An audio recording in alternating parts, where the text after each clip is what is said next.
বন্ধুরা, ধোনিকে কেন mister finisher বলা হয়, কেন ওই বেস্ট ফিনিশার ওয়ার্ল্ডে বেস্ট ফিনিশার কেন ধোনি প্রমাণ হয়ে গেল আরেকবার এই জাদেজার ব্যাটিং দেখে। ভাই জাদেজা যেভাবে ব্যাটিং করলো টেলেন্ডারের সাথে, নো ডাউট জাদেজা খুব ভালো খেলেছে, বাট কিন্তু ভাই নিজের খেলা আর বোলারদেরকে কীভাবে খেলানো উচিত সেটাও জানা উচিত। আমি জাদেজাকে আমি কিছু বলছি না, জাদেজা খুব ভালো খেলেছে। অ্যাটলিস্ট জয়সওয়াল ফেসওয়াল এদের থেকে জাদেজা খুব ভালো খেলেছে অ্যাজ এ ব্যাটসম্যান হিসেবে বলছি আমি। কিন্তু ভাই 192 রান টার্গেট, আমি যদি ওয়ান ডে হিসেবে ধরি তো ওয়ান ডেতে 192 রান টার্গেট দিয়েছে, তোমাকে চেস করতে হবে। রান রেটের কোনো ঝামেলা নেই, না বোলিংয়ের কোনো ওভারের কোনো চিন্তা নেই, তোমাকে 192 রান করতে হবে। 10টা উইকেট হাতে আছে, 192 রান তুমি করতে পারলে না। ইংল্যান্ডেরা সেরকম কিছু করেনি, ইংল্যান্ডের বোলাররা সেরকম কিছু করেনি। ওরা ব্যাস একটাই প্ল্যানিং ছিল ওদের প্রথম থেকে শেষ পর্যন্ত, উইকেট টু উইকেট বল করবো আমরা। উইকেট টু উইকেট বল করেছে, ব্যাস কোনো মারতে দেয়নি, কোনো সুযোগ দেয়নি। এটা একটা প্ল্যানিং ভাই। আর আমি আর এর মধ্যে কোনো স্পেশাল কোনো আমি প্ল্যানিং দেখতে পেলাম না ভাই, যে কিছু কোনো ব্যাটসম্যানের জন্য কোনো এক্সট্রা প্ল্যানিং করেছে বা কারোর জন্য কিছু না। বা সবাই আসে, যে ব্যাটসম্যান আসুক ভাই, একটাই প্ল্যান, উইকেট টু উইকেট বল করবো। ব্যাটসম্যানকে আমি সুযোগ দেবো না রান নেওয়ার, ব্যাস না সিঙ্গেল দেবো না চার মাথা দেবো। ওটা একটা প্ল্যানিং ছিল, আর যেটা পারফেক্টলি করেছে, মানে একটাও খারাপ বল করেনি, প্রত্যেকটা বল পারফেক্ট ভাই।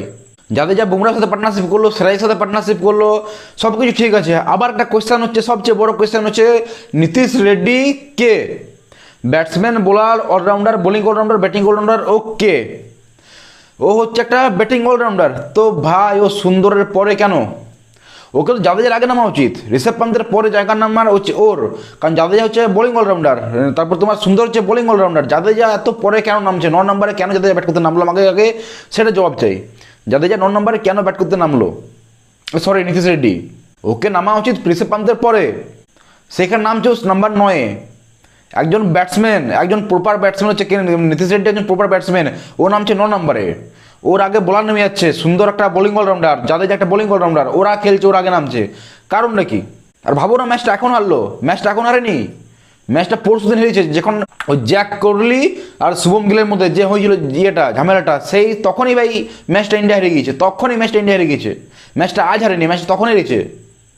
মনে আছে ধোনির সিনেমাটা? ধোনি সিনেমা বলেছিল না ইব্রাহিম সিংয়ের সে হাঁটাটা, মনে আছে না? যে দেখেছো ধোনির ফিল্ম, জানো ম্যাচটা ওখানে হেরে গিয়েছিল, সেরকম কেস হলো এইটা ভাই। ম্যাচটা পরশু দিনে হেরে গিয়েছে ইন্ডিয়া, এবার সিরিজটা হারবে, এবার সিরিজটা হারবে ভাই। কনফিডেন্সটা যে হারলো না, কনফিডেন্সটা কিন্তু হেরে গেল। যেটা কনফিডেন্স থাক না, জিতলে জেতা, আর কনফিডেন্সটাও হারিয়ে ফেললো। One of the best test match বলতে গেলে ইন্ডিয়ান ক্রিকেট হিস্ট্রিতে, one of the best test match. যদি টপ 10-এ রাখি তো এটা থাকবে 10-এর মধ্যে, টপ 10-এর মধ্যে, মানে এই ম্যাচটাও থাকবে। ম্যাচটা ইন্ডিয়া হারলো, কিন্তু ভাই one of the best matches in test history in India. বুঝলাম না রেড্ডিকে এত পরে নামার কারণটাই বুঝলাম না। চলো নাইট ওয়াচম্যান হিসেবে তুমি আকাশদীপকে নামিয়েছো, চলো ওটা মানে বলবো আমি 50-50 ডিসিশন, ভালো খারাপও ওটা আমি মানছি, ওটা একটা ভালোই বলতে গেলে, কারণ ওখানে যদি ঋষভ পান্ত বা অন্য কেউ নামতো আউট হয়ে যেত, ওটা বেশি প্রবলেম ছিল। তো আমার হিসেবে ভাই আকাশদীপ ওখানে ঠিক জায়গায় ছিল, ও ঠিক করেছিল, ওই জায়গা ঠিক। কিন্তু তুমি রেড্ডিকে, তুমি একজন প্রপার ব্যাটসম্যানকে তুমি 9 নম্বরে কী করে নামাচ্ছ, কোন হিসেবে নামাচ্ছ? ওকে ঠাকুর, ও কি লর্ড ঠাকুর যাকে তুমি 9 নম্বরে নামাচ্ছ?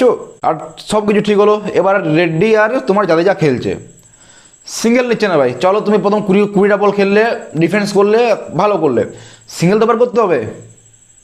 20টা বল খেললে তুমি পার্টনারশিপ দেখো, তুমি ভাবো। ফর এক্সাম্পল আমি দিচ্ছি, রেড্ডি 20টা বল খেললো, জাদেজা 20টা বল খেললো, 40টা বল খেলার পর তুমি সিঙ্গেল বার করতে পারছো না ভাই তোমরা। সেম কেস বুমরার সাথে, জাদেজা সেম কেস, ও 4 বলে সিঙ্গেল নিচ্ছে, প্রত্যেক 4 বলে সিঙ্গেল নিচ্ছে। কেন ভাই? তোমাকে বলার বল উইকেট উইকেট বল করছে, তোমাকে তো চান্স নিতে হবে ভাই। তুমি প্রত্যেক ওভার নিতে বলছি না, কমসে কম 3 ওভার একটা তো 4 মারো, 3 ওভার একটা তো মারো, 4 ওভার একটা তো মারো। কেবল ডিফেন্স করেছে, আর ডিফেন্স মানে এমন ডিফেন্স মানে কোনো সিঙ্গেল চেষ্টা নেই, যে একটা সিঙ্গেল বের করবো সেটা চেষ্টা নেই ভাই। দেখো ভাই বুমরাহকে আমি দোষ দেবো, বুমরা তো ভাই দারুণ খেললো, ও একজন বোলার হয়ে ভাই ওইরকম খেললো, দারুণ ভাই। আমাকে বুমরা সেরা খেলেছে, বুমরার ব্যাটিংটা আমাকে বেস্ট লেগেছে সেকেন্ড ইনিংসে ভাই। বুমরার ব্যাটিংটা আমি যাদের কথা বলবো না, যাদের যে ব্যাটসম্যান ঠিক খেলে যাবে, কিন্তু ওকে খেলা উচিত। ও যে পজিশনে খেলে 7-8, যেখানে খেলেও ভাই 6-7-8 খেলে, ওকে সবচেয়ে বেস্ট খেলা উচিত, ওকে ওকে জানা উচিত।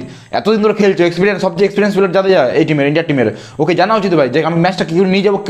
টেলেন্ডারের সাথে বরাবর খেলে আসছে ভাই। ওর প্রথম কথা হচ্ছে টেলেন্ডারের সাথে বরাবর খেলে আসছে, বোলারদের সাথে সবসময় কী করে ওকে জানা উচিত যে আমি বোলারদের কীভাবে খেলাবো। আরে যখন বুমরা আউট হলো, 21 বলের মধ্যে 11টা বল বুমরা খেলেছে। কেন ভাই, কেন? যদি তুমি 21টা বলের মধ্যে 11টা বল বুমরা খেলতে, তাহলে তুমি সিঙ্গেল কেন নিচ্ছিলে না? সিঙ্গেল নাও না, তুমি সিঙ্গেলগুলো ছাড়ছিলে কেন? যখন 21টা বলের মধ্যে 11টা বল বুমরা খেলছে, তাহলে তুমি সিঙ্গেলটা কেন নিচ্ছিলে না? তুমি সিঙ্গেল নাও, সিঙ্গেল তো ওভার দুটো দিনে সিঙ্গেল তো 192 রান যদি না করতে পারো ভাই ভাই, তাহলে ভাই বিপদ আছে। 192 রান যদি না করতে পারো, 9টা ব্যাটসম্যান নেই ভাই, তাহলে বিপদ আছে। আর ওটাও ইংল্যান্ডের এরকম একটা বোলিং লাইনের পরে। মনে আছে তখনকার বলার ম্যাথু হগার্ডের বল করতো, ম্যাথু হগার্ড, ফিলিন্টফ এরা বল করতো, সে টাইমে বলার একটা আলাদা লেভেল বলার ছিল। তারপরে এলো তোমার অ্যান্ডারসন আর বরড।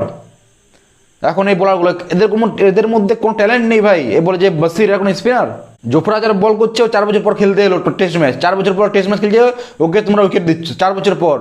আমি তো ভাই এটাই বলবো, ম্যাচটা আজ হারেনি, ম্যাচটা হেরে গেছে পরশু দিন, যেদিন ওই লাস্ট ওভারে যে ঝামেলাটা হলো ভাই, তর্ক বিতর্ক হলো, ওখানেই ম্যাচটা হেরে গেল।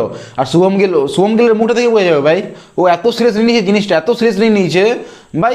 বিরাট কোহলি একটা ছিল যে মানে অপোজিট টিমকেও চাপে ফেলাতো, এ তো ভাই মানে শুভম গিল নিজে চাপে নিয়ে নিচ্ছে। এ কি ক্যাপ্টেন্সি করবে? এ কি ক্যাপ্টেন্সি করবে? যদি তুমি নিজে চাপ নিয়ে নিচ্ছ, এত তুমি স্লেজিং করছো, তুমি অপোজিট টিম চাপ থাকবে, তুমি নিজেই চাপ নিয়ে নিচ্ছ ভাই। জটা বল খেলেছে শুভম গিল, জটা বল খেলেছে, প্রত্যেকটা বল ভাই মানে আউট হলো আউট হলো আউট হলো আউট হলো এরকম খেলছে। প্রেসারটা কেন? এতদিন তো ভালো খেললো, প্রত্যেকটা ম্যাচ মানে 600 রান করে দিয়েছে। সেকেন্ড ইনিংসে একটা বল মানে প্রত্যেকটা বল আউট হবো আউট হবো আউট হবো এরকম খেলছে প্রত্যেকটা বল। এত সুন্দর একটা ব্যাটসম্যান যে পুরো ফর্মে আছে সেরকম খেললো কেন? ম্যাচটা বলছি তো ভাই, ম্যাচটা ওখানে হেরে গিয়েছে, ম্যাচটা পরশু দিনে হেরে গিয়েছিল ম্যাচটা।